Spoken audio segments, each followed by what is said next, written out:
Perfect. Boom. Okay. So welcome everybody to today's iteration of the workshop in the history of material texts, founded by Peter Stallybrass in 1993, and rather astoundingly meeting just about every Monday afternoon during the academic year ever since.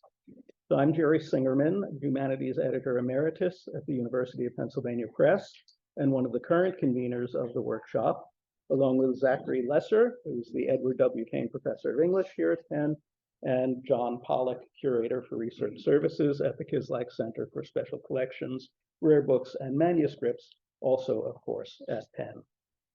We're much aided and abetted in all of this by Lila Goldenberg of the Penn History Department and the Bristol Schoenberg Fellow in the History of Material Texts. I'd like to welcome all of you here in the Kislak Center or zooming in from points unknown.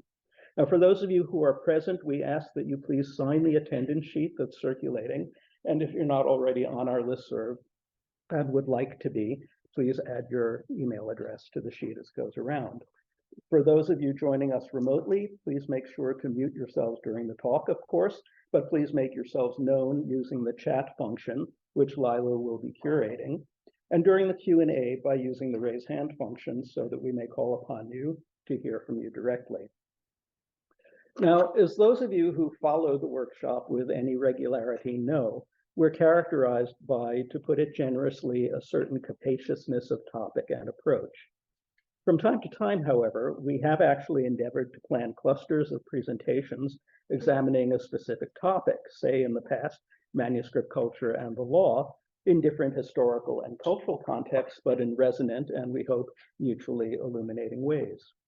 From the outside, it may well look that we've done so, and quite brilliantly, by bringing together last week's presentation by Andras Kissery on the long history of technologies for representing the embodied voice in writing, with this evening's presentation by Tom Levin, considering the ways in which the embodied voice is inevitably altered when untethered from those written forms of communication where we have come to expect to find them.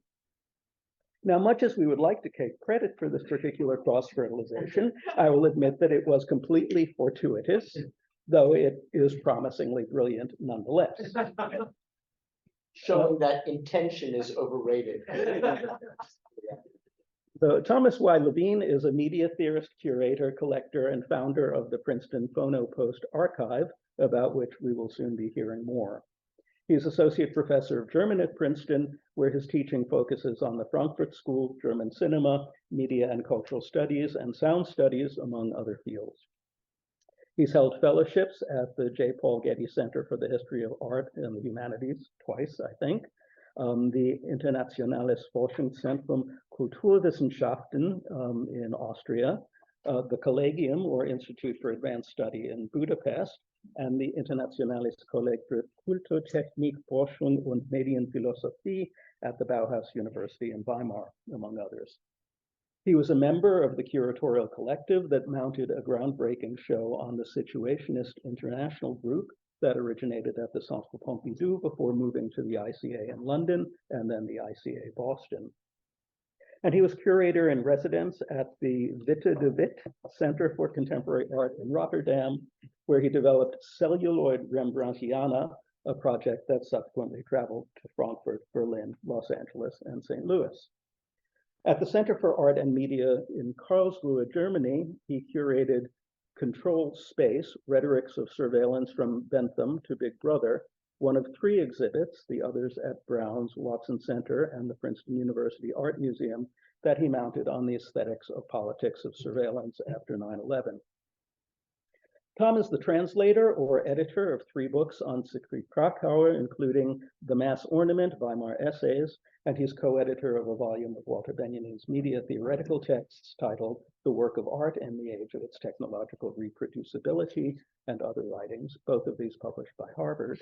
And Control Space, the catalog of the Karlsruhe exhibit, was published in this country by MIT. For the past decade or so, Tom has been particularly occupied with excavating in the now largely forgotten audio postcards and gramophonic audio letters of the first half of the past century, what he calls the media archaeology of voicemail. Now, this conveniently brings us to the point at which you can all now stop hearing my voice to listen instead to that of Tom Levin, whom we're delighted to have present, and to the voices of many others whom I have good reason to believe are no longer with us. So please now join me and welcome Thomas Y. Levin, presenting on future auditions on gramophonic voice letters and the inscription of the absent other.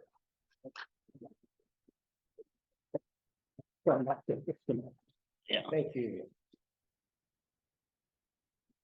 Thank you, Jerry. Thank you all for coming. Thank you, Lila and Zach and John and everyone for all the support. It's Baroque, this technological dispositif, so I hope I will be able to manage it.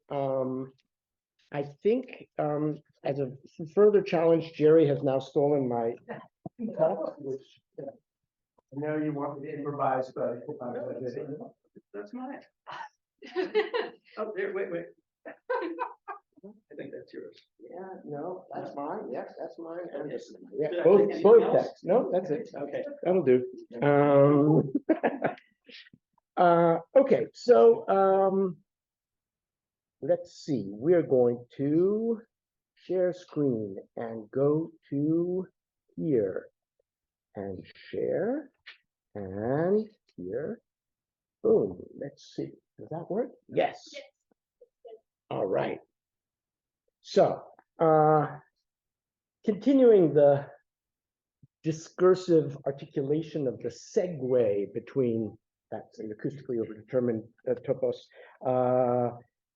between last week's presentation, which I also very much enjoyed, and this week's, let me remind those of you who weren't here, and remind those perhaps who were, about this marvelous presentation on early modern stenography, in which Andras Kizeri explored the emergence of traces of spoken utterance in written texts that, as he put it, remediate speech, shifting attention to the sonic rather than the semantic, or the sonic as semantic, I might suggest, a dynamic that he described as having been made possible by his words, hot new media technology, early modern hot new media technology for recording spoken language, stenography, shorthand, or, as this writing by sound would later come to be known, phonography, which you see here as the title of one of the most well-known 19th century systems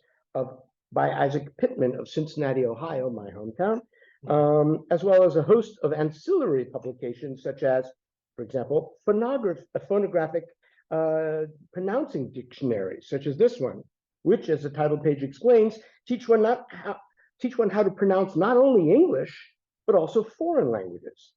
This is, of course, the ideal way to transition to my presentation today about another form of writing by sound.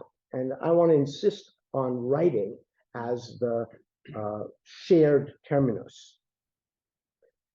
Because what I'm going to talk about today is that. What I hope you have a chance to look at some point during our session today, gramophonic voice letters.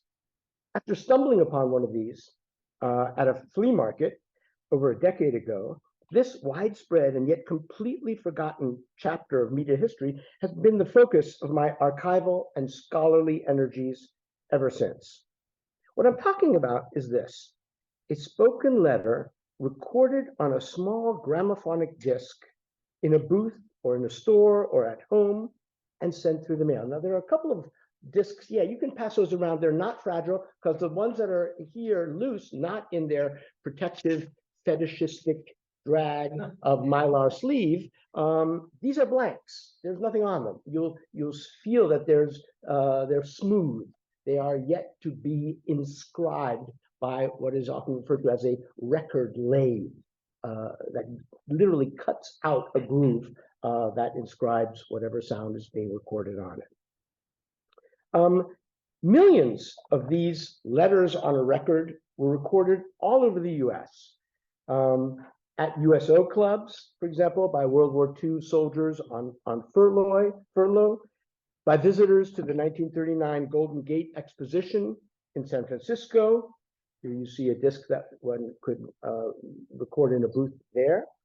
On the 86th floor of the Empire State Building, I'm just trying to give you a sense of the different types of locations where this was a possibility.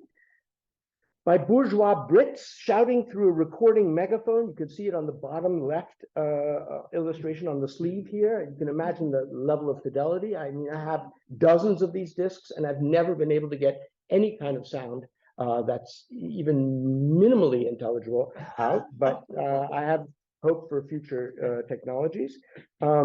And these are steel discs. I think I brought one. Yeah, there's one on the table.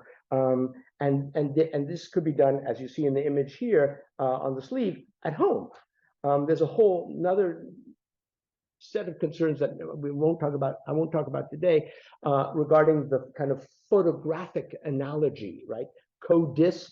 You hear the Kodak in the background, snapshots of your voice in case you didn't get it. Kodak eventually got so irritated by this that they sued them and forced them to put a disclaimer: we have no connection whatsoever with Kodak, on subsequent sleeves and discs.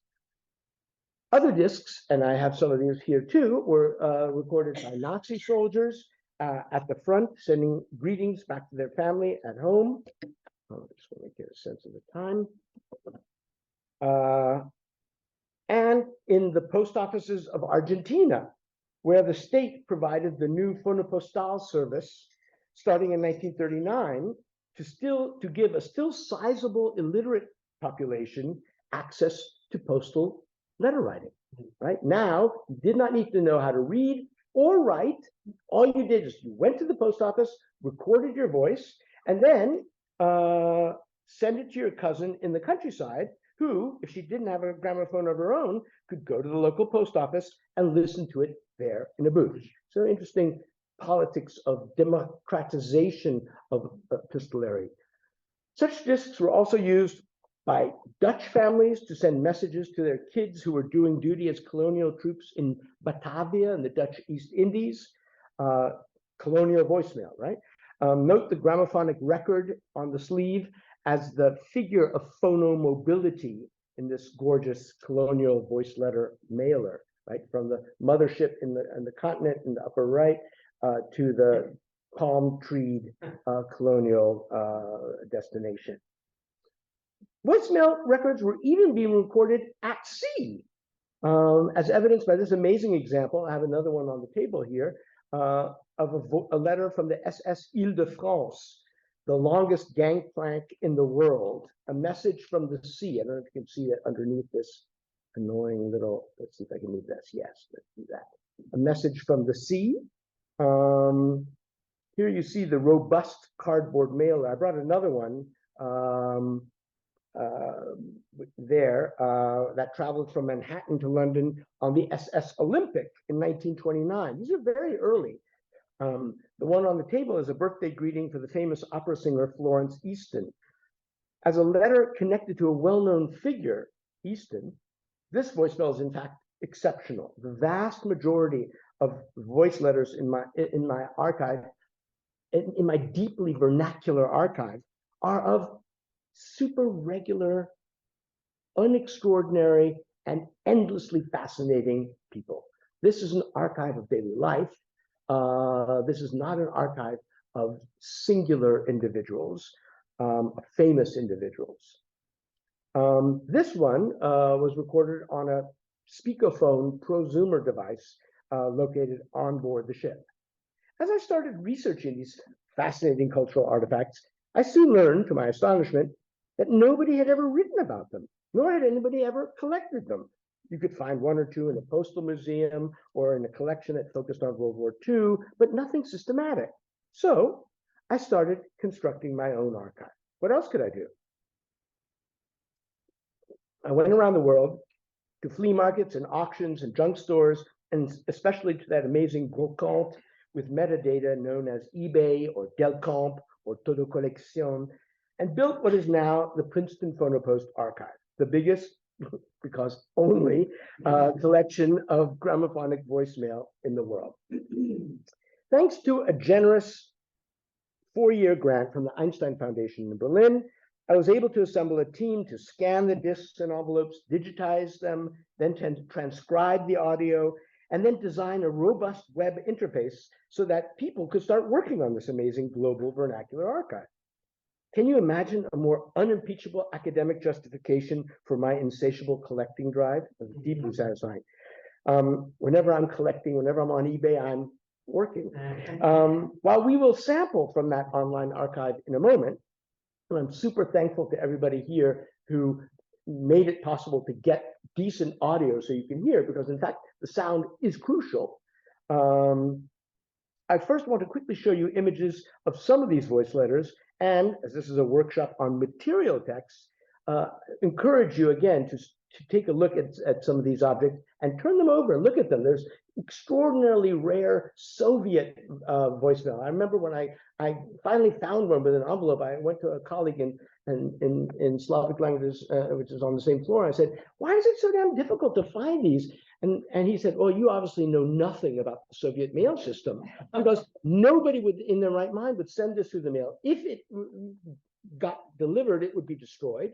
But most of the time, it won't be delivered because the postman will just pocket it, because these were precious objects. You will see discs with people's faces on them. So not only an indexical trace of their voice, but an iconico-indexical trace of their image on the disc.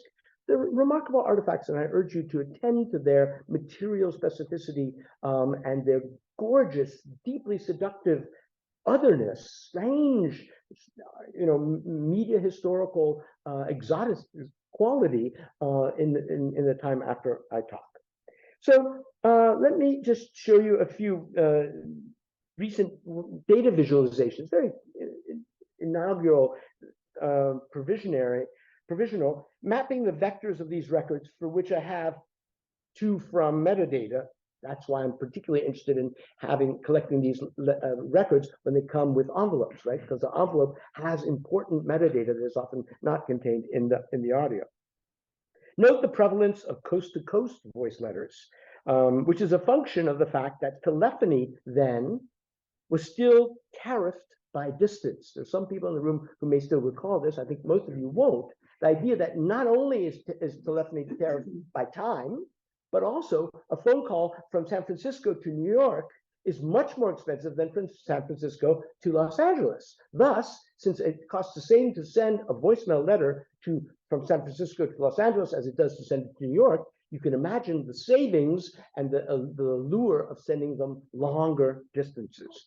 And this gives you a sense of some of the vectors of international voicemail travel in these years, and which countries were producing a lot. The larger the size of the circle, the more examples of voicemail from that country are represented in my archive. So voice letters were also being recorded and sent throughout Europe, as I just showed you, but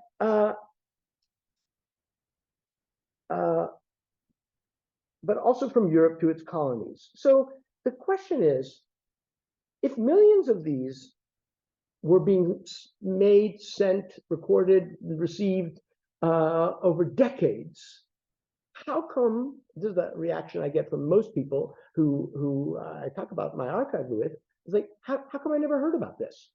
And that's indeed a good question. It was certainly in the news in the late 1930s. Let's see if I can make this work. Here you can see, for example, an image that made the rounds at the time of the news service introduced in Germany. There's a mailman delivering ein sprechender Brief to somebody in 1938 Germany. But, in the late 1930s, the world had other concerns. But partly this erasure of this media historically rich chapter is due to the fact that people are largely unaware of the technology that made it possible, recording gramophones or record lathes. Many people know that the cylinder phonograph, invented by Edison in 1877, was, to use contemporary parlance, a read-write technology, right? The cylinder, you could record on it, then you could play it back, then you could, what was called, shave the cylinder, eliminate the top layer where the grooves were, and then record on it again. But what they don't realize is that, in fact, the flat record that we all know, or that some of us know and are rediscovering, some of us are rediscovering again, as a delivery system for audio, stamp, record once, disseminate, and stamp many, was in fact a very popular individual recording medium, indeed the only available recording medium in the teens, 20s, 30s, until the advent of wire and then magnetic tape in the 40s. So this is what we want to try to think about, listen to, and get a set of terms to talk about. But let me now, I'm not going to play this in you because I want to make sure that I have time for the other things that I brought. So let's now shift. I'm going to move from the keynote display to this. And I'm going to share my archive. So this, can everybody see this? Okay. So this is, let's just get it as full screen as possible. This is what the archive looks like. There are, oh, actually I have to sign in. Let me sign out, sign in. Boom. Okay. So this is what it looks like. There are many thousands of records here. Each one, when you go to one, you can see the disc, you can see the recto and the verso, you can see the envelope, any needles, because they were often sent with special needles. Why? Because the Victrolas of the time, this is from the late 20s, were so heavy that the soft metal or vinyl or whatever often hybrid material that was being used would have been destroyed if you didn't use a sometimes cactus, wood, or what the Germans call the Winkelnadel, an angled needle, so that the weight of the tone arm would be displaced and not effectively erase the sound. You can use it on a Victrola, you just need that special needle. Correct, because people had to be able to play it at the time, and those were the only devices that were available. Exactly. And I want to encourage you, thank you. Please, if you have questions or if I'm not making sense, I'm deeply interested. This is a workshop and not a lecture. So I really encourage you to say, hey, excuse me, I can't hear you, or what does that mean? All right, so now let me try to frame the remarks I want to make today. In a recent immersive documentary by Sam Green entitled 32 Sounds, released in the US just a few months ago, just before the summer, there's an amazing scene in which we hear my colleague, Edgar Schwery, professor of mechanical and aerospace engineering and a leading expert on both rocket propulsion and binaural spatialized audio. He developed the sound system for the Tesla and has a Tesla in his lab that he works on.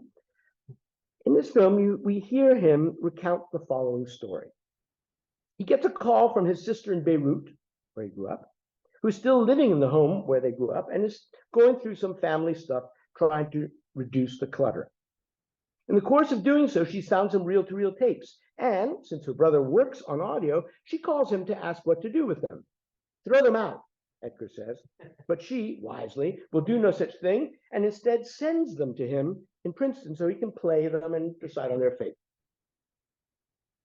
We cut then to the 60-year-old Edgar listening to the first of these tapes, which turns out to be a recording. We're hearing him listening, which turns out to be a recording that he himself made when he was 11 years old at the request of his father, who had asked him to record a letter to his future self.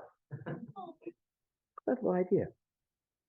One of the many amazing things about this astonishing letter to the future, the magical details of which I will not describe any further in the hope that you will get to see this beautiful film yourself, is not only that the sender and addressee are the same person, but that this audio missive from Beirut actually reaches its destiny, washing up half a century later like a modern message in a bottle on the shores of New Jersey. It's magical because it allows us to witness in a kind of hyperbolic and very moving form the future audition that is the, I want to suggest, omnipresent imaginary of all such audio letters, and is as such inscribed, narrated, and or overcompensated for during the inscription, i.e. the production or recording of these sonic epistles. This scene is the platonic form of a fantasy, so I want to suggest in what follows, that haunts in various manners all recorded audio letters. Like written letters, audio letters are letters to the future, to a future reception, a future audition in this case, that may or may not ever take place.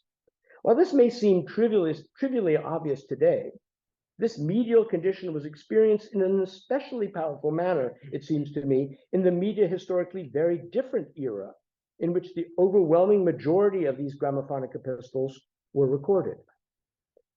My remarks today are meant to contribute to the nascent medium-specific hermeneutics of these fascinating sonic missives.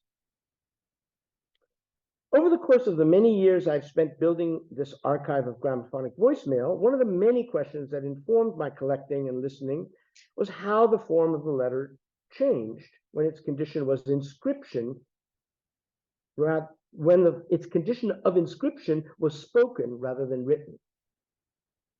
Just as Andras pointed out last week, how the practice of shorthand had consequences for early modern written texts, which adopt a stylistics of verisimilitude captured by the stenography of the time, it would be interesting to examine the effects of the ubiquity of voice letters throughout the world on the stylistics of written letters. But my focus today will be on a slightly different but no less intermedial dynamic. For what struck me repeatedly over the course of listening to the many hundreds of such letters from the late 20s to the early 60s were the recurrent traces of a deep anxiety that accompanied the then still very new form of medial speaking involved in the making of a recording. A speaking that is, one, not being heard at the moment of utterance, right? You're speaking to a microphone and there's nobody there. That's weird. I mean, it's less weird for us, but it's very weird for somebody in the 1920s, 30s, 40s. And we have to take that historical weirdness seriously. Two, it's a speaking that will only be heard, if at all, at a later point in time. So delayed reception. And three, it's a speaking that, qua recorded speaking, is not subject to the evanescence normally associated with such utterances. It survives, indeed outlives, not only the act of enunciation, but often, in fact, the entire life of the enunciator. In other words, it's a speech that is effectively of the order of writing. To write, as Derrida taught us, is to say, I am dead. As this inscription must function in both my contingent absence, you can read my words when I'm not there, that's what a letter does, right? But also, they have to function in my radical absence, that is, when I'm dead. Hardly surprising then that the recording of audio letters, which for most people was their first encounter with this particular technological condition, was often marked by a high level of what we might call today performance anxiety. This anxiety takes many shapes. The selections I want to share with you now are, so I want to suggest, all marked by a phenomenological particularity of the scene of recording. The fact that the person speaking their letter is speaking in the act of making this recording to an absent other. This lack of proximal audition is, so I want to insist, structurally central to the condition of future audition that I invoke in the title of my remarks. And its uncanniness in the first half of the 20th century cannot be underestimated. We've all experienced a mild form of the strangeness of this Unheimlichkeit when, in the first years of the by now common wireless Bluetooth earbuds, we saw somebody walking down the street speaking aloud to what seemed like nobody, perhaps to themselves. Is this a crazy person, we asked ourselves? We quickly came to recognize this as an understandable but still slightly embarrassing media technical misreading on our part. Such people were not simply mad, but were in fact speaking to a physically non-proximate but temporally present real-time listener of the sort we are familiar with various forms of telephony. All of which, however, were marked by the presence of a device that signaled, that rendered legible the condition of the non-proximate but still present locus of audition, right? When somebody has a phone, now it doesn't look like I'm weird. When I'm just walking down the street because my phone's in my pocket and I'm talking, it can seem a little strange. At least it did for me for a while.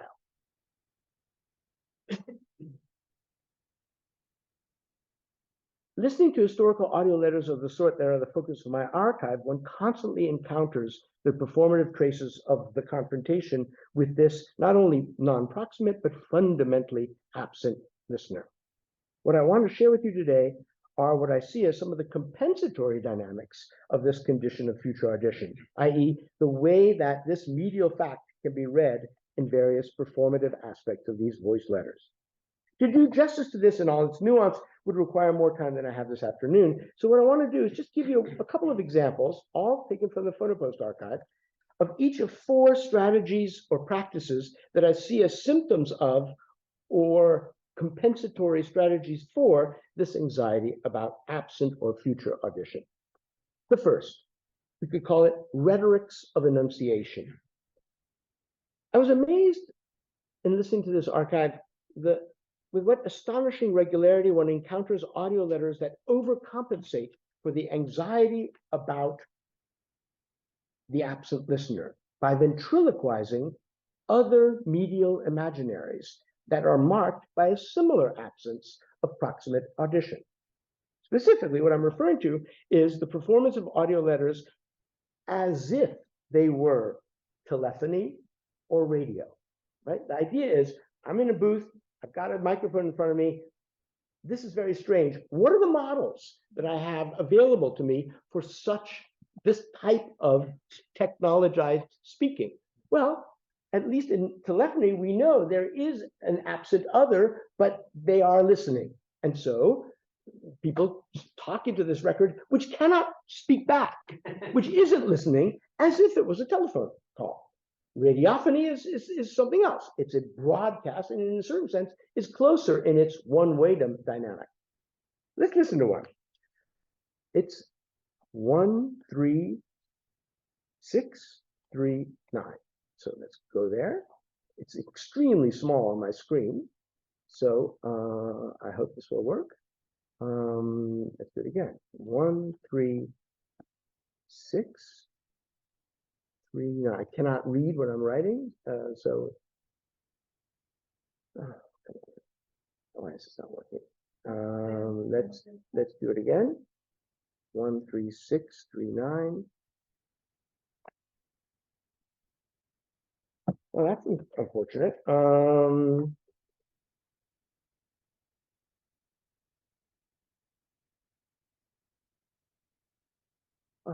Thank you.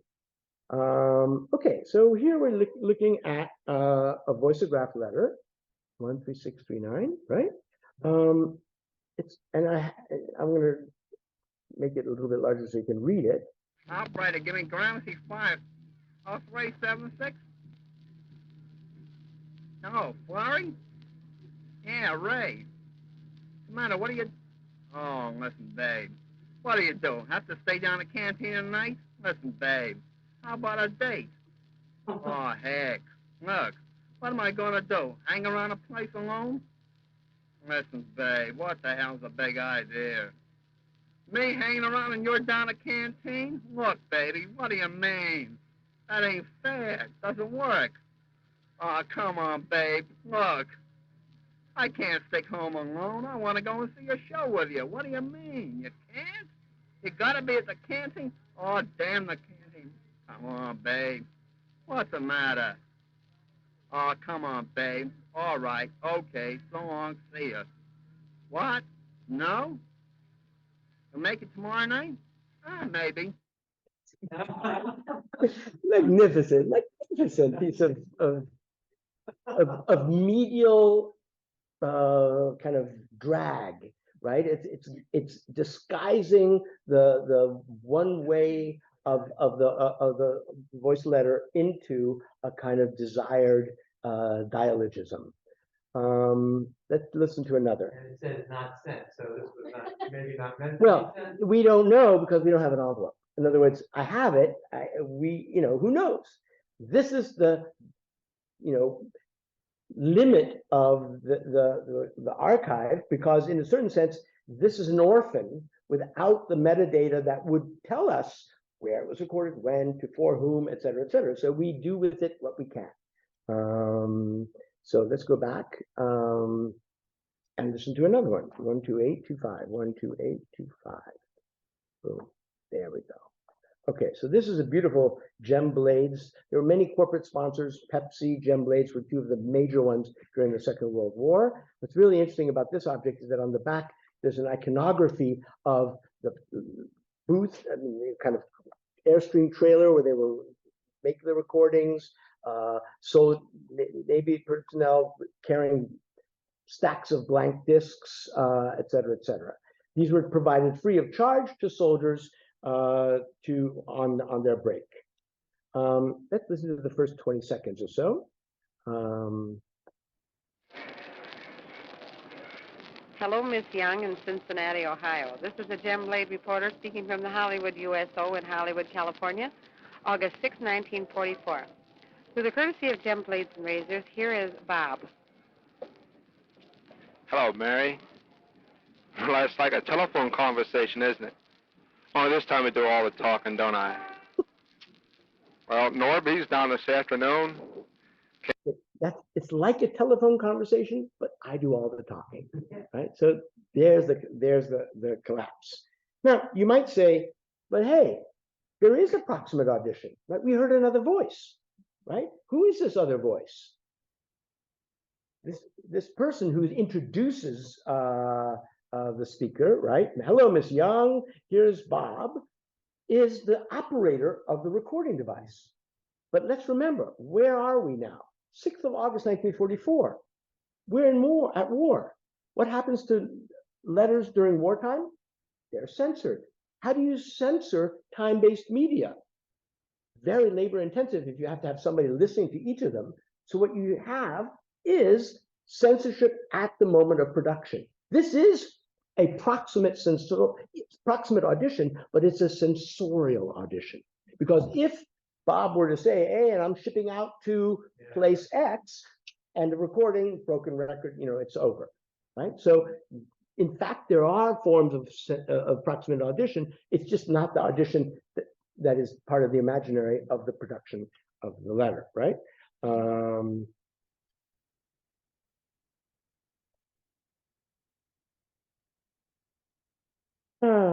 Right. Let's look at another one. Does he say anything interesting after that?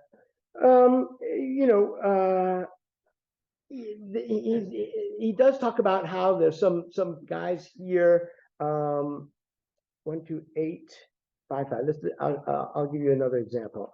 12855, where we get something similar. Oh, sorry, I have to do it this way. This is another beautiful Salvation Army. Was another place that provided space for recording. No metadata, no envelope. Side one. Let's listen to side one.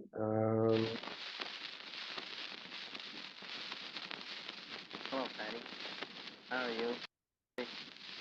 How's Darling, Margaret? Very low. Family? Sorry. Down here in Dago at USO.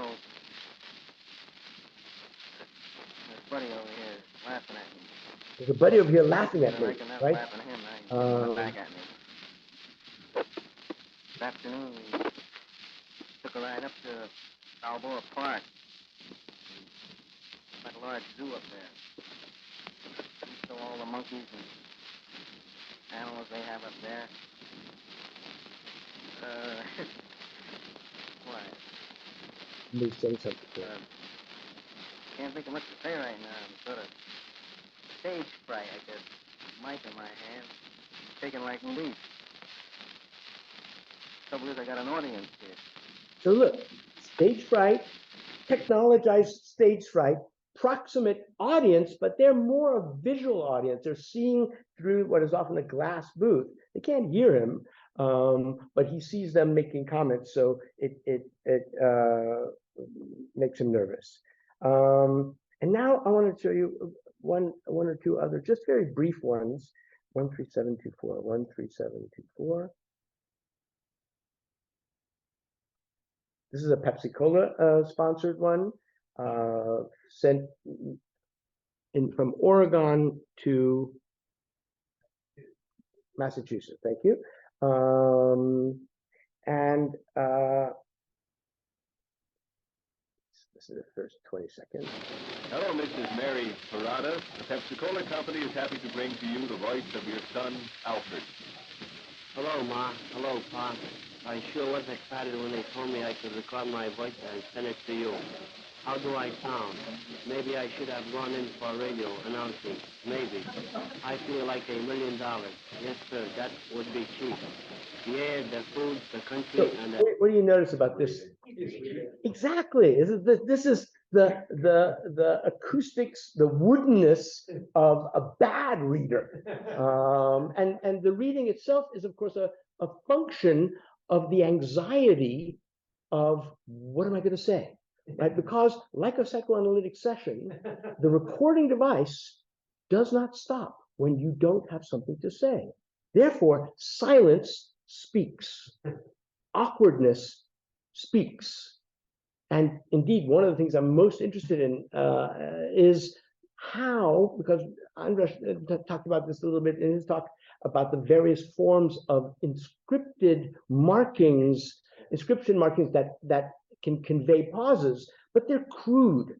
In this form of epistolary, hesitation and pauses take on a magnificently nuanced rhetorical function.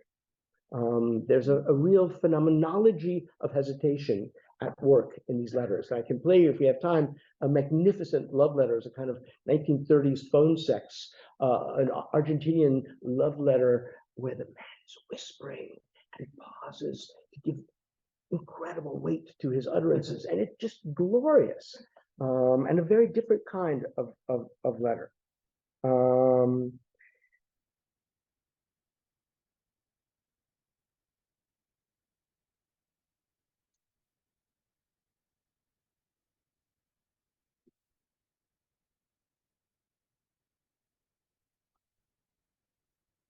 This is radio station WXYZ, 1600 kilowatts, by authority of the Federal Lunacy Commission. We are now resuming broadcasting after leaving the hot air at 4 p.m. And now we take you to the stage of the Loews Bug House, where that noble and satirical quizmaster, Slug McSiffis, is presenting Butts for the Boys, a program where 1 million stinking cigarettes are given away free each evening. So yes, it's a comedy. Yes, it's a hilarious send-up, but it precisely articulates the already then very widespread awareness of programs that send messages to the boys in service, that send them things that they perhaps don't need. But here too, the form they use is a radio program. Category number 2, what one could call thematization of anxieties of delivery. Will this letter get to its destination? Will the post office actually succeed in delivering it? And a technical version, if the post office succeeds, will you be able to play it? Will you know what to do with this device, since reading now requires an interface, right? So let's listen to 101. 10161. Here's another voiceograph. Beautiful. Sent from Illinois to Minnesota in, date? 1953. Okay. So, starting around 43. And Lil and were so surprised. They didn't know we were coming. They wished you had been coming down too, but she said they may stop by there. They're going to stop in Red Wing for sure. Well, this machine is just about running out now. Only got about 10 seconds left, so I guess I'd better get it over with and mail it out to you. Oh, no, I went too So, far. hope you get it okay. Up there, they didn't know for sure. We're about ready to go back now. We found a recording machine here in Milwaukee and figured we'd make this record and tell you about it and mail it up to Adeline and you can hear it over at her house. So we've been shopping a little bit, bought the kids some stuff. We're all fine. Had a good trip down here. And Levin was sure surprised. They didn't know we were coming. They wished you had been coming down too, but she said they may stop by there. They're going to stop in Red Wing for sure. Well, this machine is just about running out now. Okay. We've got about 10 seconds left, so I guess I'd better get it over with and mail it out to you. So, hope you get it okay, and I hope you can hear it. Adeline will play it on her recording for you, so, yeah. Hope you get it. I hope you'll be able to play it, right? Will it be delivered? Will it have the technology to play it? Now let me play another one that is even more extraordinary in its combination. 1 3 1 When you 1. were recording these things, was how do you know when you're running out? The devices have little lit up indicators, 45 seconds, 30 seconds, 15 seconds, so that you're aware of how. There's a whole iconography of recording sessions in the cinema of the time. How could it be otherwise, right? Since this was something that people did all the time, there's a whole nother archive I have of scenes in narrative films where this is used as a narrative device. And the amazing thing is, there are many films that you know that have such a scene, but you didn't register it because it wasn't just something you were, I mean, literally films that I've taught, and I would go back and see a scene. It's like, how did I not register this? But that's for another lecture. So let's do this. Let's look at this one. Right, I have to do this. Side 1. Coming on from Luzon. Hello, Coleman. How are you? Fine, I hope. Well, I thought I'd send you this little record. I don't know if you'll have a record player or not. Let's hope you can find one.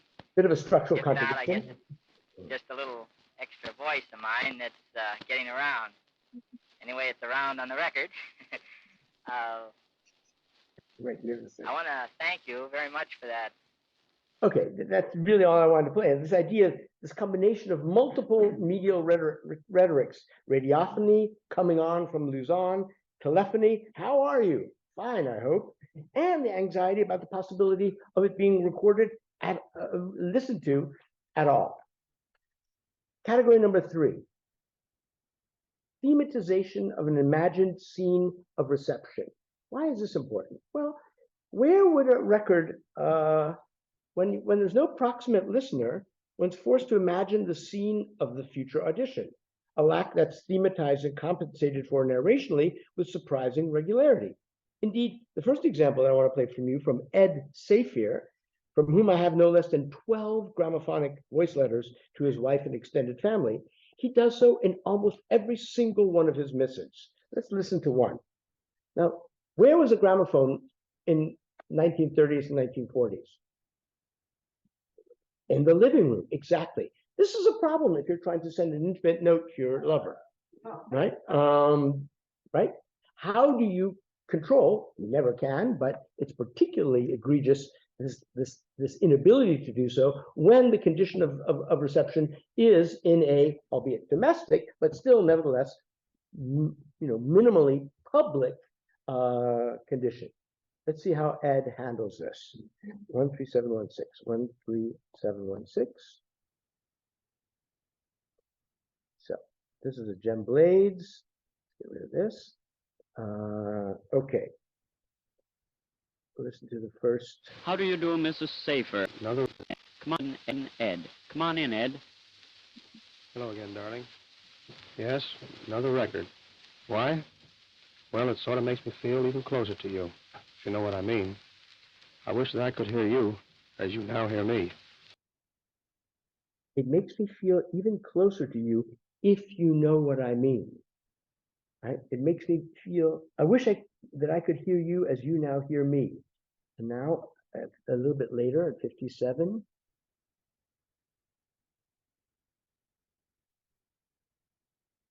Week. Today, I was rewarded with another of your dear letters. I'm happy to know that Jackie is such a good boy and that he is taking care of things for me.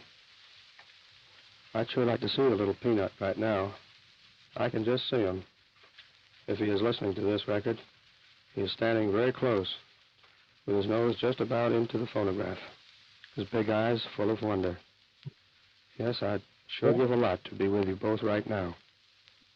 And the scene of wonder, right? His big eyes in the phonograph horn.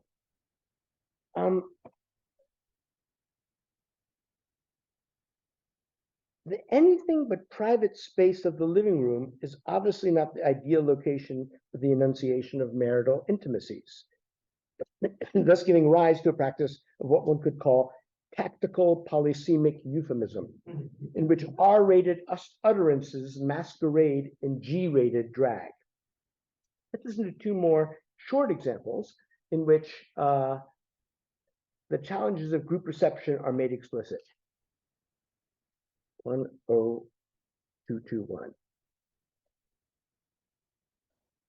Okay, side 2, right at the beginning.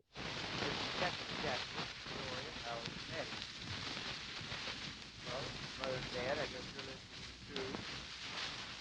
But don't keep your ears too open and make things you may not appreciate. Well, I know you can't expect it. So I was wrong. I hear you. Basically, Mom and Dad, if you're listening, don't. This is not for you. Now, let's look at one final example of this category. Bruce Kenworth's letter from his base in Germany to San Gabriel, California, 13594. It's a beautiful, beautiful disc. Beautiful envelope too, to the Kenworth family. Side 2. Well, I don't know how many people that I know will listen to this record, so I'll just take this opportunity to say hello to all of you. You know, Mom, I have no idea how soon I'll be coming home. If the strikes continue and poor conditions prevail in the USA, I might even sign up for another year over here. Because life in Germany isn't as bad as everyone says it is. I really like it. Please say hello to Marge for me too, folks. Well, here's a big kiss to all of you and a lot of love too. I must go now, but I won't say goodbye. I'll just say so long for now. Let's reflect on for a moment on this distinction that Bruce makes in the closing line. I won't say goodbye. I'll just say so long for now. It seems slightly dramatic, especially given that it's dated 1946 after the cessation of hostilities. It's important to recall that a non-trivial number of these letters made by soldiers during the war arrived at their destination while the speakers themselves never made it back home. Indeed, these are all, from the start, ghost voices. My archive, an archive of sonic ghosts. And this brings me to my fourth and final category, the thematization of the speaker's radical absence. And here I have to play a record that is in German, and I will translate it so that you understand what's at stake.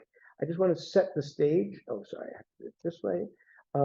This is a record that's being recorded at the Reichsrundfunkausstellung in 1935 in Berlin. So imagine a technology fair at which there's a big sign that says, hey, we're looking for the voice of Germany. Your voice could be the voice of Germany. Come and make a recording in our booth, and we will give you that recording free to take home. And standing next to the booth are Nazi soldiers. So when I speak onto recording, my voice qua inscription is separated from my body. It can now travel to places where I am contingently absent. I don't happen to be there, but it also implies, as I said this in the opening, as does all writing, that I'm radically absent. And thus, it's not perhaps surprising, but it is remarkable every time you encounter it, how often people recording audio letters invoke the possibility, indeed the inevitability, of their own death. The fact that this recording, as we will witness now, will continue to resound in future auditions that can and will take place after they are no longer alive. I'm just going to play it for you. It's just a minute, and then I'll read you the translation, and then I hope we'll have time for some discussion. I just want to show you this amazing transparent object in this crazy sleeve. If we had more time, we could talk about it. It's real Nazi German. Let's listen.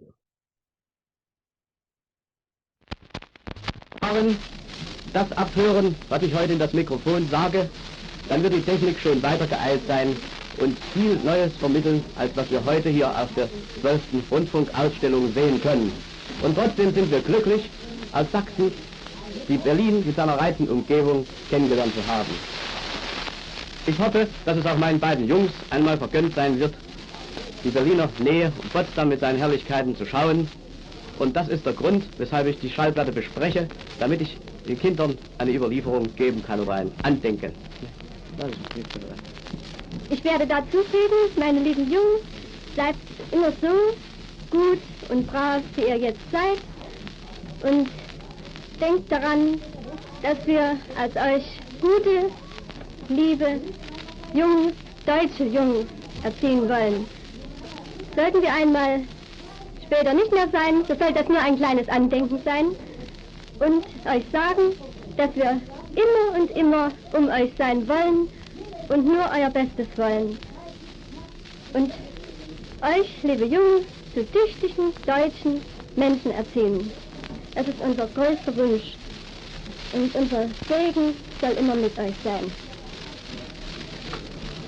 In English, there's the relevant section.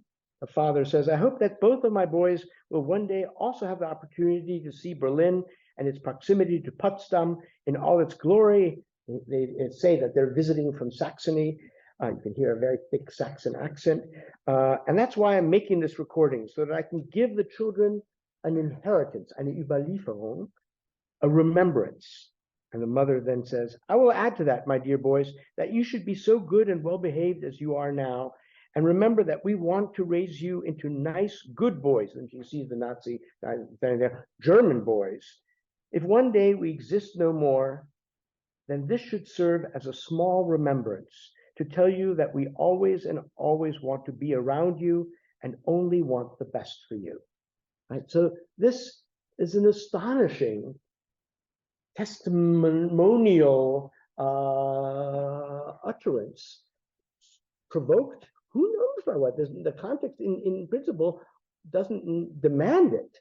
And yet, these are just some of just a set of dynamics that I wanted to share with you. The kind of things that one can hear in this archive are incredibly varied. For example, one group of scholars that has been most interested in my archive is, of course, historical linguists, because it's a catalog of utterance, of diction, of forms of speech, et cetera, et cetera. But this is an archive that allows for an incredible wide range of traversals, given its extent. I just released last week, I did my first podcast in Portuguese. I'm married to a Brazilian filmmaker, and the language of the house is Portuguese, and I can speak Portuguese well enough to speak with my children. My son Noah is here and can attest to that, but I never have spoken Portuguese as an academic. And I did my first podcast this summer in Rio about my archive. And one of the things I do when I do a podcast like that is I always say, hey, if you have any such recordings, I'm always interested. And if you want to share them with my archive and donate them, I'll preserve them for you. And if you want to just send them to me, I'll digitize them and you can have the originals back. But that way you can determine who can have access to them. But it allows for these objects that people didn't even remember they had so often to come out of the woodwork. And that is this kind of rescuing from the trash can of media history is what I see my function to be as a collector, as an archivist, and as a scholar. So thank you, and I look forward to hearing what you have to say.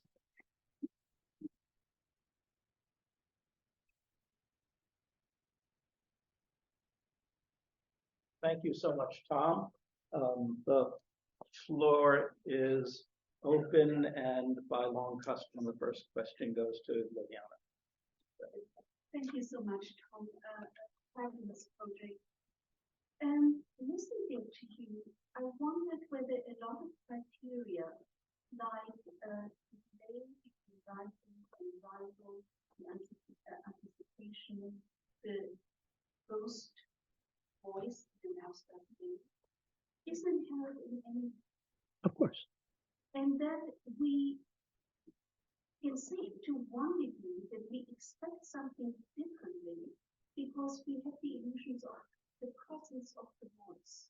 So it's more the question of the presence of the voice that we always think we know is present than anything else.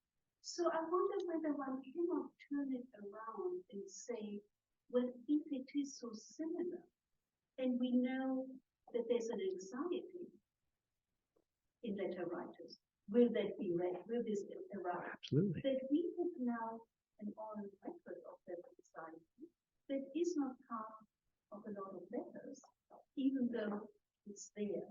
So, in other words, can one turn it around for a theory of letter writing?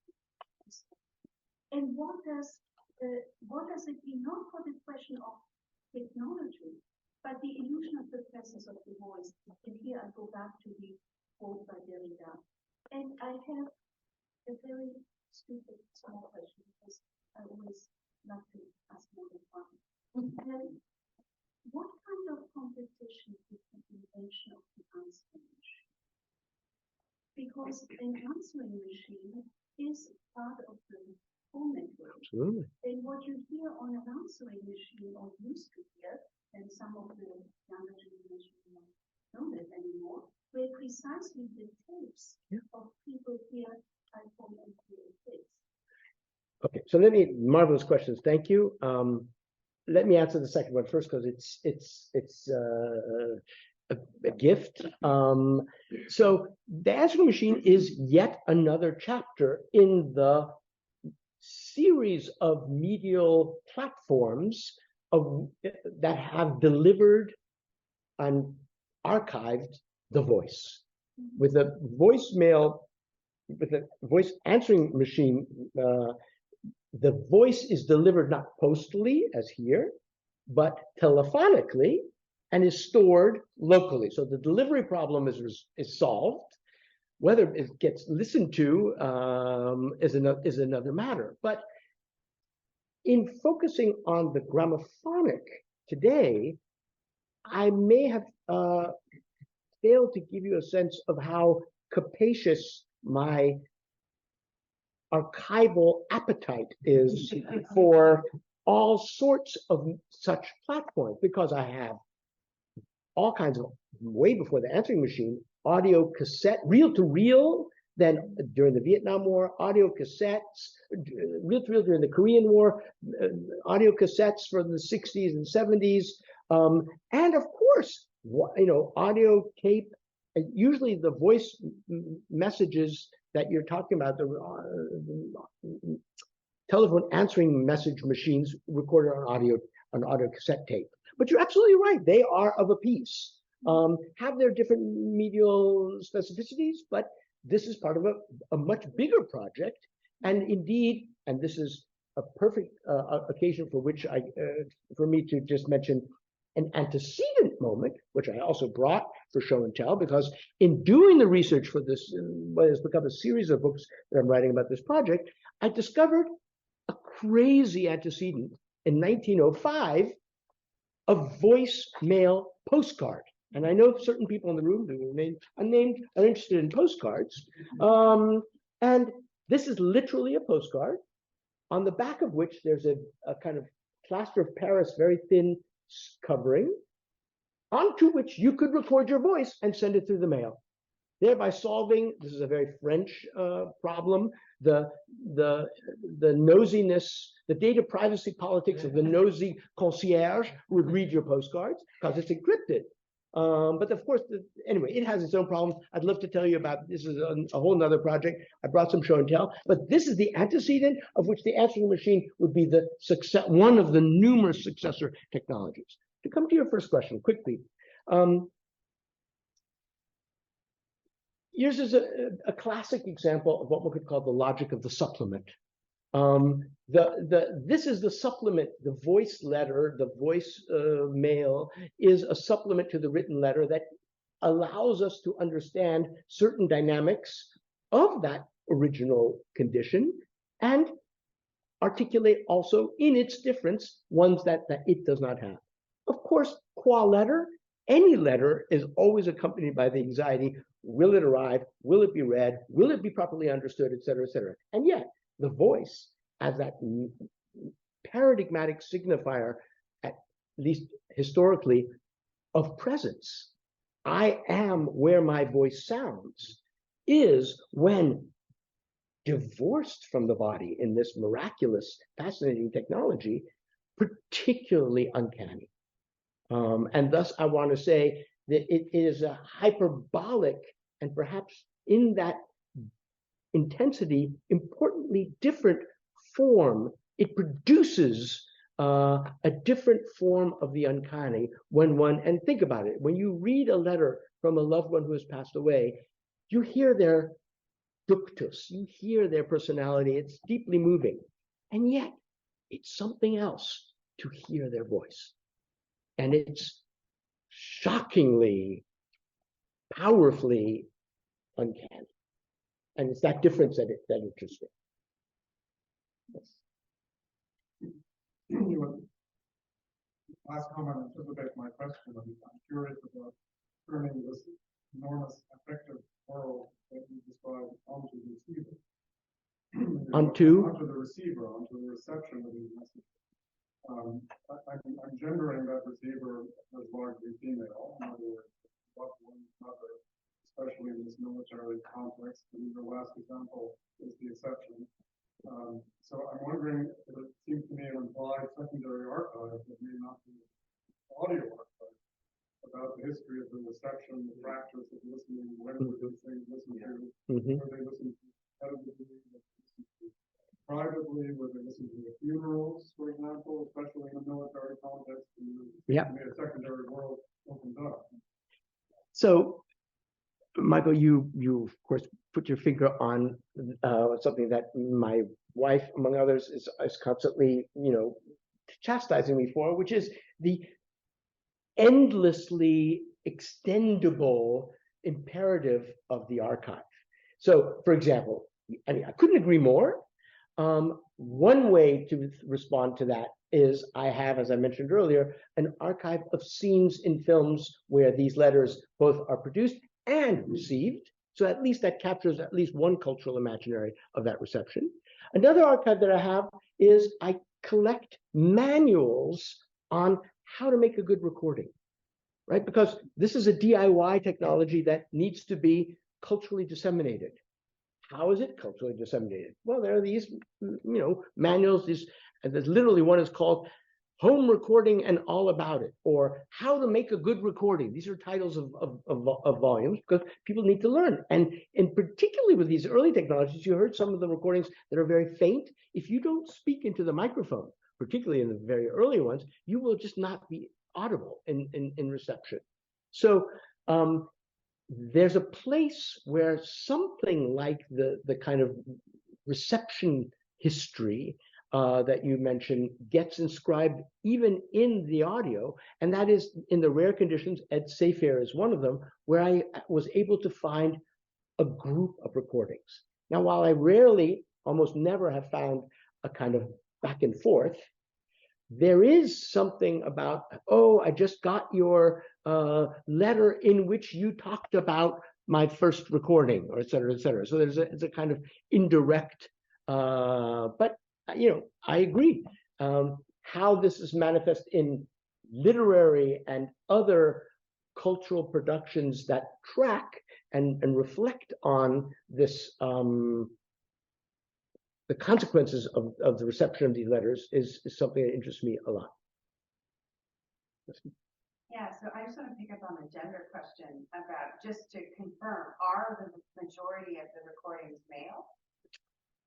Well, and then we get in a second part of that, which is, can you talk a little bit about the political economy of the recordings? So they were free during the war, they were sponsored, but outside of the war context, were they expensive to create and to send? And so is there a class dimension in the archive that's really noticeable, like the recordings pre-war, post-war, but then the ones in the war? Yeah. So can you talk a little bit about questions. the economy? Yes.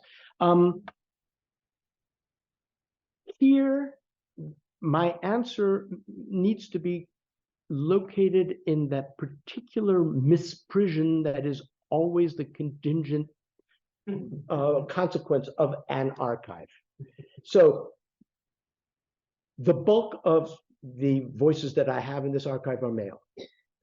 I have magnificent and striking examples of women speaking, and you heard one of women doing the recording. But the bulk of the letters I have are soldiers. And why do I have those? Because those, and for tragic reasons often were the ones that were kept. Still, I'm astonished when on eBay I encounter somebody who writes, yeah, I'm selling the voice of my father or my grandfather, and I write those like, you're selling the voice of your grandfather? Yeah, I don't have a gramophone. It's mute to me. I say, well, sell it to me. I'll digitize it, and you can have an MP3 that you can play for your kids because it's most meaningful to you. But people are selling me these things. I mean, I'm digitizing them so that they will be available in perpetuity in principle. We talk about the politics of the digital archive. That's a whole nother, the economic politics of the digital archive. That's a whole nother question. But still, so that's one contingent answer. It is qualified by my response to the second question, which is very important. And I thank you for asking it, which is, how do you make these? Obviously, if you're doing it at home, that's a bourgeois privilege to buy such a piece of technology, have it in your home. That's a privilege. But these were booths like the photo booths that we all know at the train station, at the bus stop, in Times Square, et cetera, et cetera. And it was a quarter. It was 50 cents, and the postage was 9 cents. So it was very much affordable. Indeed, often much more affordable than a phone call. This too informs the ventriloquized telephony that I've played you some examples of, because in a certain sense, it's the ersatz for the unaffordable phone call. But it is absolutely a mass cultural phenomenon. It's at Coney Island. It's at places where people go en masse and not just privileged class. There are the one to the soprano in London, recorded in New York, was recorded in a studio. So there are class differentiations in the size, literally. Mine's bigger than yours. The aluminum speakerphone disc was a prosumer. They had one in the fancier shopping stores, department stores in New York, Bloomingdale's, for example.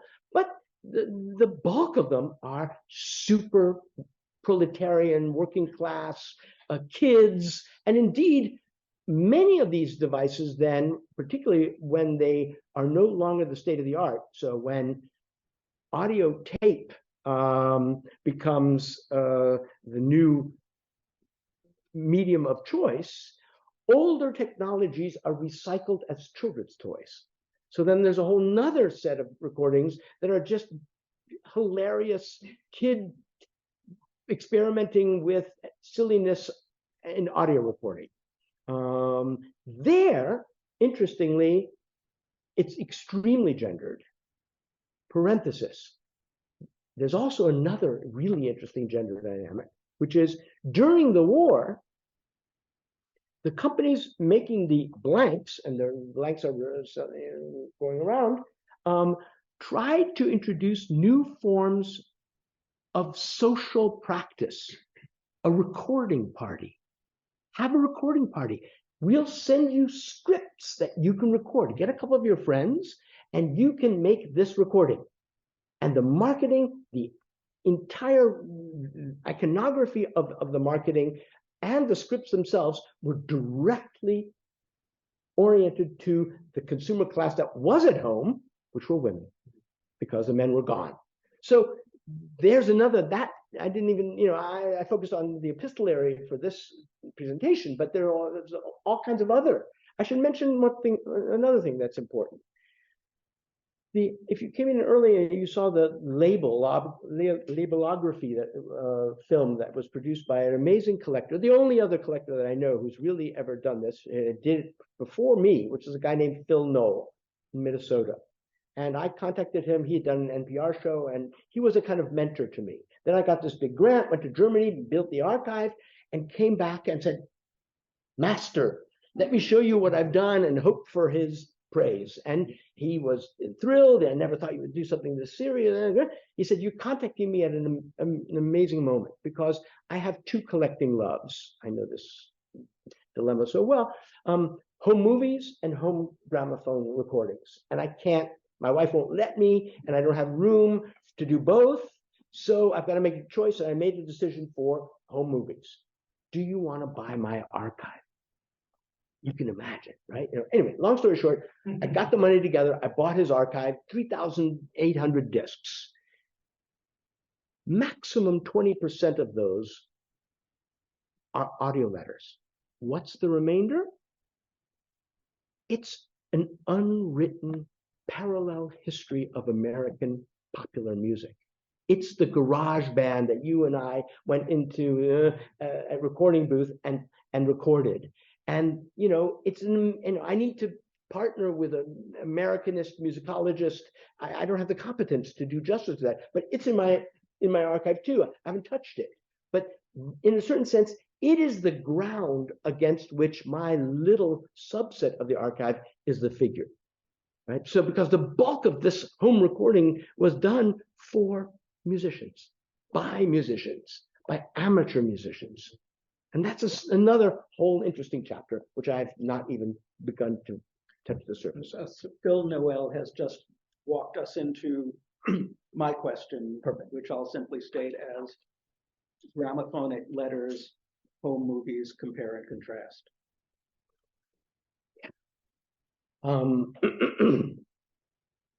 So I have no competence in the latter to do so. It's a great question. It is, in a certain sense, the challenge raised by any vernacular archive. Home movies have started to enjoy the beginnings of institutional reception and legitimation. Museum of Modern Art recently had a brilliant show on home movies. I would venture to say that these are two dimensions, and there may well be others, of the unwritten history of popular cultural life, if you like, which remains to be done, and of which this is just one modest contribution. Yeah. That leads into what I was thinking, which is, you mentioned this just past, but I think that's a very good point, which is, you're looking at the anxieties around this weird situation that people find themselves in this food mic. Yeah. But it's also many people had a gramophone in their living room. That's why they're sending letters. Right. So it's what happens when you encounter a technology that was previously basically read only, that suddenly is writable. And the home movie is another example I was thinking of, right? Super 8 and VHS. Sure. Also, a whole range of technologies that allow people at home to make things that look kind of like printed material, printed books, Absolutely. Xerox machine, desktop publishing, right? All these technologies that suddenly you can do the thing that you were only a consumer of, technologically. Right. And what does that do? And one of the things it certainly does, which you touched on, is mimicking at home the thing that you're used to assuming. I mean, I can remember getting a VHS recorder and trying to make like a Steven Spielberg movie, Of course. you know, with jump cuts and things that you could do in a very amateurish way, which is kind of like the radio broadcast that they're doing, right? People doing little newsletters at home with their early Mac, you know, publisher. Absolutely. Like that. Yes. But that's the most obvious thing, and I'm sure, you know, I wonder if you were to look at, it would be interesting comparative case to see if you get these other kinds of anxieties that transcend these different media. There is a kind of like, I think there's a kind of anxiety that's produced along with the wonder that's mentioned of being able to do this yourself. Yes. And you know, in a certain sense, one should mention in this context precisely the person who called for this dissemination of access to the means of production, and that's of course Brecht on radio in the 1920s, when he says, you know, the problem with radio is that it's one way, one to many. Now everybody should be able to start making radio and broadcasting, just as everybody, and here is his example, the reader becomes the writer when he or she writes a letter to the editor in the newspaper, right? So this, in a certain sense, is a dynamic that the history of technology has iterated on, you know, again and again. And what we're witnessing at the level, you know, thanks to this technology today, is not only the ability to make home movies, but above all, to not only edit them and edit them remarkably, but also to disseminate them, right? So now the gateway to that kind of author as producer has been opened up in a variety of platforms. And that's what, in a certain sense, makes this interesting as a kind of historical case study. Because you're absolutely right. It is only one instance of a dynamic that is manifest across a series of media in different moments of 20th century, largely 20th century history. Something you know, I'm not sure. I was thinking about the way that was possible for these. Right. Because they do things two things. One, they have to, if they were they have to cut out a big portion of what they want to say. Right. So I was thinking, you know, why would it be so appealing for people for these things, a letter, even though it was censored, a letter would be over length and details. So why would it appeal to people? And secondly, it made me also think that, you know, people like the social media, like technology that we use today, people just want to jump on the wagon, just maybe try it once because it's like the fad of the day, so just like it's a part of it. Right. And they could, some of them, they didn't really put that much thought or sincerity into it, just to for the sake of recording it. That's how I mentioned when I put the limit. And you're absolutely right. I can't tell you how many records we have of people going in and saying, "Hi, Mom. Hi. Oh, I don't really know what to say, but we're going to sing Mary Had a Little Lamb." Like Mary Had a Little Lamb, which of course is media historically super interesting because it's what Edison sung in one of the first recordings. But you know, this phenomenon of recording, in fact, counter to what one might expect, a 2-minute recording is insanely long. Insanely long. That's why people write it out. Indeed, I found recently, I'm so happy to find this, a blank sheet that was given to you at the Empire State Building, onto which you could write down what you were going to say with model letters, in case you were so lacking in imagination that they gave you, variant 1, 2, and 3. But trust me, one thing you hear again and again is, wow, I ran out of things to say. I ran out. And the length of the letters obviously varies according to both the size of the disc Larger discs, more expensive, but also longer, but also in terms of the speed, right? 78 RPM, higher fidelity, shorter, because it's spinning faster, less time. Then later in the 50s, 45 RPM, and because it's spinning slower, longer time, 2 to 3 minutes. The 3-minute ones, I mean, I'd say 60% of the records just break off. And then you hear the guy who's saying, come on. Oh, and then you hear a person trying to come up with something more, but they just run out.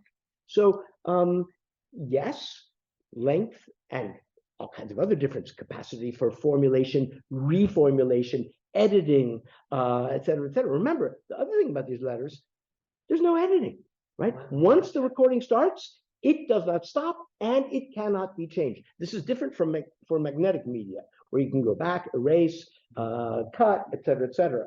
But for this early moment, which of course makes it super interesting also psychoanalytically, it's just a record of a certain duration, an encounter, a performance.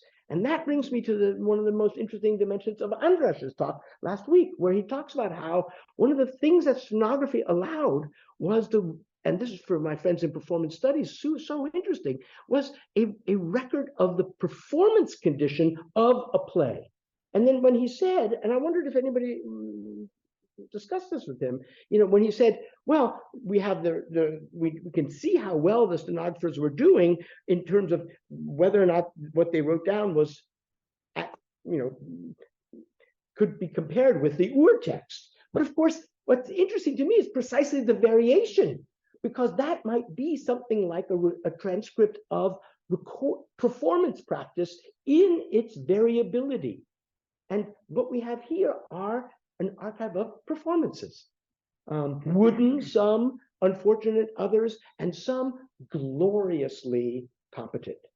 And this brings, if I may just make one more point, a really interesting question. Why are some people better at this than others? It's a really interesting question. Here's my completely, hypothetical, I want to venture a theory, because a lot of the really great, orators in these recordings are European.